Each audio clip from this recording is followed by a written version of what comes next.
Y así suena Inspiración Costeña.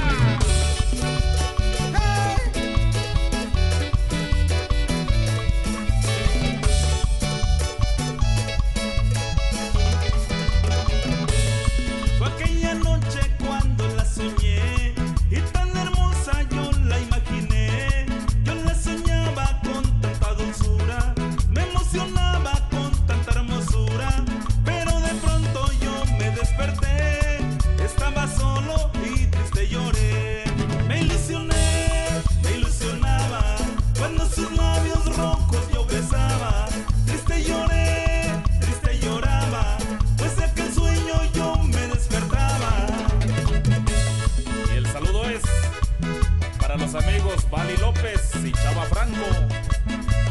Y gócenlo, pariente.